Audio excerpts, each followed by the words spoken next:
Cinema நேயர்களுக்கு அன்பு வணக்கம். வெல்கம் டு எம்பி திரை.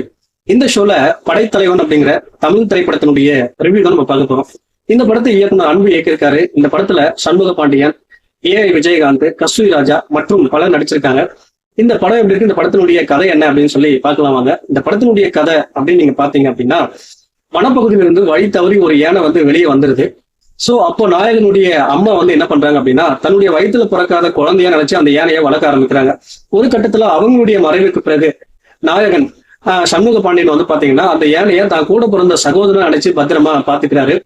ஒரு கட்டத்துல அந்த யானைக்கு மிகப்பெரிய ஆபத்து அப்படிங்கிறது வருது. அந்த ஆபத்துல இருந்து அந்த யானையை ஹீரோ எப்படி காப்பாத்துறாரு, அது என்ன மாதிரியான ஆபத்து, அந்த ஆபத்து யாரால வருது அப்படிங்கிறத தமிழகத்துல தொடங்கி ஒடிசாவுல முடியக்கூடிய திரைப்படமா சொல்லக்கூடிய திரைப்படம் தான் இந்த படைத்தலைவன். இந்த படத்தை பத்தி அலசணும் அப்படின்னா, படத்தினுடைய நாயகன் சண்முக பாண்டியன் முந்தைய 2 படங்களை விட உடல் மொழியாகட்டும் அதே போல நடிப்பாகட்டும் ரெண்டுத்திலுமே வேறுபாட்டை காட்டியிருக்காரு.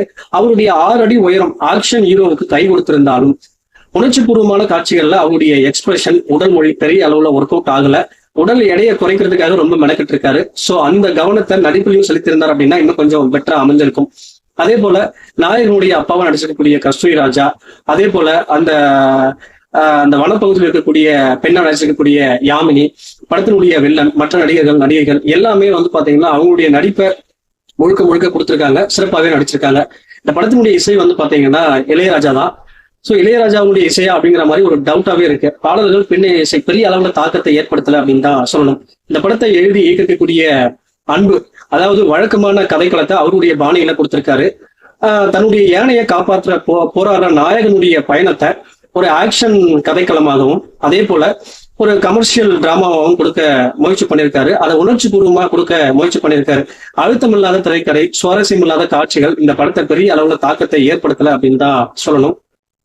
அதே போல ஏஐ விஜயகாந்தை தோன்ற வச்சு அதை திரைக்கதையோட கனெக்ட் பண்ண விதம் எல்லாமே சிறப்பா அமைஞ்சிருந்தாலும் பட் இந்த படத்தினுடைய திரைக்கதை, காட்சி அமைப்புல கொஞ்சம் கவனம் செலுத்தியிருந்தாங்க அப்படின்னா இந்த படம் பெட்டரா அமைஞ்சிருக்கும்.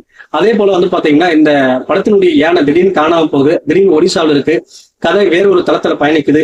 இந்த விஷயங்கள்லாம் இந்த படத்துக்கு பலவீனமா அமைஞ்சிருக்கு. பட் இந்த படத்தினுடைய திரைக்கதை, அதே போல காட்சி அமைப்பு, நடிகையுடைய நடிப்பு இன்னும் கொஞ்சம் பெட்டரா இருந்திருந்தா இந்த படம் வேற லெவல்ல இருந்திருக்கும். மொத்தத்துல இந்த படம் பெரிய அளவுல தாக்கத்தை ஏற்படுத்தல. இந்த படத்துக்கு எம்பி திரை கொடுக்க ரேட்டிங் 5 to 2.8. அடுத்த விமர்சனத்துல சந்திக்கிறேன். நன்றி, வணக்கம்.